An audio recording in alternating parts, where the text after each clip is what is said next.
ಪ್ರಶ್ನೆಯನ್ನೇ ಮತ್ತೆ ರಿಪೀಟ್ ಹಾಕ್ತಾ ಇದ್ದೇನೆ. ನಿನಗೆ ಏಕೆ ಬೇಕು ಈ ಬದುಕು? ಈ ಬದುಕಿನಿಂದ ನೀನು ಸಂಪಾದಿಸಿದ್ವೇನು? ಕಾರಣ ಹುಜೂರ್ ಸಲ್ಲಲ್ಲಾಹು ಅಲೈಹಿ ವಸಲ್ಲಂ ಹೇಳ್ತಿದ್ದಾರೆ, ಹಶ್ರನ ಮೈದಾನಕ್ಕೆ ಬಂದರೆ ನಿನ್ನ ಒಂದು ಹೆಜ್ಜೆಯನ್ನು ಮುಂದೆ ಇಡಲು ನಾನು ಬಿಡುವುದಿಲ್ಲ.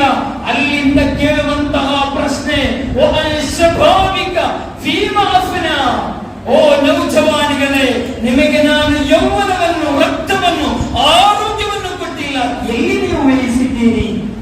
ಎಲ್ಲಿ ನೀವು ವಹಿಸಿದ್ದೀರಿ? ಶ್ರೀಮಂತರೇ, ದುಡ್ಡು ಕೊಟ್ಟಿಲ್ವಾ? ಎಲ್ಲಿಂದ ದುಡ್ಡು ಸಂಪಾದಿಸಿದ್ದೀರಿ? ಒಫೀಮಾ ಅಂಫಕ್ತ, ಎಲ್ಲಿ ನೀವು ಅದನ್ನು ಖರ್ಚು ಮಾಡಿದ್ದೀರಿ? ಎರಡು ಪ್ರಶ್ನೆಗಳು ಕೇಳಬೇಕು. ಈ ಪ್ರಶ್ನೆಗಳು ಸಮಯ, ಅನುಗ್ರಹೀತ ಸಮಯ, ಹೆಲ್ತ್, ಆರೋಗ್ಯ, ಒಳ್ಳೆಯ ಬದುಕು, ಊರು, ಕೌಟುಂಬಿಕವಾದ ವಾತಾವರಣ ಎಲ್ಲವನ್ನು ಕೊಟ್ಟು ಸುಮ್ಮನೆ ಆಗುವುದಲ್ಲ. ಒತ್ತಕೋ ಯೌಮನ್ ತುರ್ಜೌನ ಫೀಹಿ ಇಲಲ್ಲಾಹ್, ನನ್ನ ಹತ್ತಿರ ತಿರುಗಿ ಬರುವಂತಹ ಒಂದು ದಿನ ನೀನು ಚಿಂತಿಸಬೇಕು ಎಂದು ಅಲ್ಲಾಹ್ ಹೇಳ್ತಾ ಇದ್ದಾರೆ. ಅತ ಹಸಿಬುತುಂ ಅನ್ನಮಾ ಖಲaqನಾಕುಂ ಅಬದನ್ ವ ಅನ್ನಕುಂ ಇಲೈನಾ ಲಾ ತುರ್ಜೌನ್. ಅಲ್ಲಾಹ್ ಒಂದು ಚಾಲೆಂಜ್ ಹೇಳ್ತಾ ಇದ್ದಾರೆ. ಅತ ಹಸಿಬುತುಂ, ನೀವು ಏನು ಭಾವಿಸಿದ್ದೀರಿ? ಅತ ಹಸಿಬುತುಂ ಅನ್ನಮಾ ಖಲaqನಾಕುಂ ಅಬದನ್, ನನಗೇನು ಕೆಲಸ ಇಲ್ಲ ಅಂತ ಸುಮ್ಮನೆ ನಿನ್ನನ್ನು ಸೃಷ್ಟಿಸಿದ್ದೀ ಎಂಬ ಭಾವನೆ ಇದೆ ನನಗೆ. ಅನ್ನಕುಂ ಇಲೈನಾ ಲಾ ತುರ್ಜೌನ್, ನೀನು ನನ್ನ ಹತ್ರ ಬರಲ್ಲ ಎಂಬ ಯೋಚನೆ ನನಗಿದೆಯಾ? ಅಷ್ಟೇ ಅಲ್ಲಾಹ್ ಹೇಳಿದ್ರು. ಬಾಕಿ ನನಗೆ ಗೊತ್ತಾಗ್ತೇನು? ಅಫಹಸಿಬುತುಂ ಅನ್ನಮಾ ಖಲaqನಾಕುಂ ಅಬದನ್ ವ ಅನ್ನಕುಂ ಇಲೈನಾ ಲಾ ತುರ್ಜೌನ್. ನಿನ್ನನ್ನು ಸುಮ್ಮನೆ ನಾನು ಜನ್ಮ, ಕಣ್ಣು, ಕಿವಿ, ಮೂಗು ಎಲ್ಲ ಕೊಟ್ಟಿದ್ದು ಸುಮ್ಮನೆ ತಿಳ್ಕೊಂಡಿದೀಯಾ? ಸುಮ್ಮನೆ ಇಲ್ಲ. ಮನ್ ಖಾಫಲ್ಲಾಹ ಖಾಫಹು ಕುಲ್ಲು ಶೈ, ನಾವು ಅಲ್ಲಾಹನನ್ನು ಭಯಪಡಬೇಕು, ಬೇರೆ ಯಾರನ್ನೂ ಅಲ್ಲ. ಖಾಫಹು ಕುಲ್ಲು ಶೈ, ನಮ್ಮನ್ನು ಹೆದರಿ ಬಿಡುತ್ತಾರೆ. ಅಲ್ಲಾಹ ಒಂದು ಹೆದರಿಕೆ, ಭಯ ಅವರ ಮನಸ್ಸಲ್ಲಿ ಇರುತ್ತೆ. ಆದ್ದರಿಂದ ತಖಲ್ಲಕು ಬಿ ಅಖ್ಲಾಕಿಲ್ಲಾಹ್ ಎಂದು ಹುಜೂರ್ ಸಲ್ಲಲ್ಲಾಹು ಅಲೈಹಿ ವಸಲ್ಲಂ ಹೇಳ್ತಿದ್ದಾರೆ. ಅಲ್ಲಾಹನ ಸ್ವಭಾವ ಮೈಗೂಡಿಸಿಕೊಂಡು ಒಳ್ಳೆಯ ಜೀವನ ನಡೆಸಲಿ. ಸಮಯ, ಆರೋಗ್ಯ, ಇಬಾದತ್ತಿನಲ್ಲಿ ನೀನು ಖರ್ಚು ಮಾಡಬೇಕು. ನಿನ್ನ ಜೀವನ ಮೌಲ್ಯಯುತವಾಗಿರಬೇಕು. ಯಾವ ಮುಂದೆಯೂ ಕೂಡ ಮಂಡಿಯೂರದೆ ಇಸ್ಲಾಮಿನ ಇಜ್ಜತ್ತನ್ನು ತೋರಿಸುವಂತಹ ಶಕ್ತಿಯುತವಾದ ಬದುಕು ನಿನ್ನದಾಗಿರಬೇಕು. ಅದಾಗಿದೆ ನಾವು ಅಜ್ಮೀರಿನಿಂದ ಕಲಿಯಬೇಕಾದಂತಹ ಪಾಠ.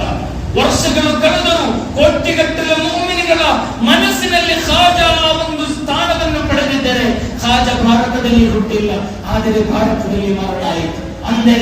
ಅಂದರೆ ನೀವೆಲ್ಲರೂ ಕೂಡ ಮುಅ್ಮಿನಾಗಿ ಅಲ್ಲಾಹ್ ಹುಟ್ಟಿಸಿದ್ದಾನೆ.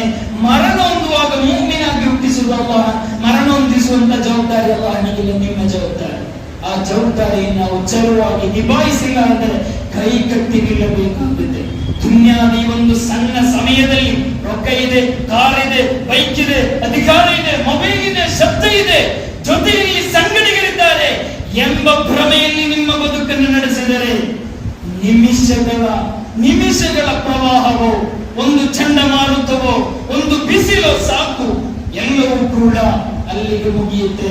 ಆದ್ದರಿಂದ ಮುಅ್ಮಿನ್ ಯಾವಾಗಲೂ ಅಲ್ ಖೌಫು ಮಿನಲ್ಲಾಹ್, ಯಾವಾಗಲೂ ಕೂಡ ಅಲ್ ಮುಅ್ಮಿನು ಬೈನಲ್ ಖೌಫಿ ವರ್ ರಜಾ, ಅಂದರೆ ಭಯ ಇರಬೇಕು, ಎಲ್ಲೋ ಹೋಗಿ ಬಿಡುತ್ತಾ, ಸತ್ತು ಬಿಡುತ್ತೆ ಎಂಬ ಭಯ, ವರ್ ರಜಾ, ಅಲ್ಲಾಹನ ಮಧ್ಯದಲ್ಲಿ ಅಲ್ಲಾಹನನ್ನು ಕೊಡ್ತಾನೆ, ಅಲ್ಲಾಹನನ್ನು ನೋಡಿಕೊಳ್ತಾನೆ ಎಂಬ ಈ ಎರಡರ ಮಧ್ಯ ಆಗಿದೆ ಮುಅ್ಮಿನರಾಗಿರೋದು.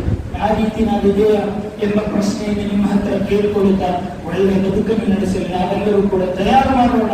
ಅದಕ್ಕೆ ಒಂದು ವಿಶೇಷವಾದ ತಿಂಗಳಾಗಿದೆ ರಜಬ್, ಇನ್ನು ಬರಲಿಕ್ಕಿರುವುದು ಶಅಬಾನ್, ಬರಲಿಕ್ಕಿರುವುದು ಮಾಹೆ ರಂಜಾನ್. ಆ ಪರಿಶುದ್ಧವಾದ ತಿಂಗಳನ್ನು ನಾವು ಕಬೂಲ್ ಮಾಡಬೇಕು ಅಂದರೆ ರಜಬಿನಲ್ಲಿ ರೆಡಿಯಾಗಿರಬೇಕು. ನಮಾಜ್ ಸಿಕ್ಕಿರುವಂತಹ ತಿಂಗಳಿದು. ಆದ್ದರಿಂದ ರಂಜಾನ್ ಬರುವಾಗ ಒಳ್ಳೆಯ ಸಚ್ಚ ಮುಅ್ಮಿನಾಗಿ ನಾವು ಬದಲಾಗಬೇಕು. ಅಲ್ಲಾಹ್ ತೌಫೀಕನ್ನು ಕೊಡಲಿ.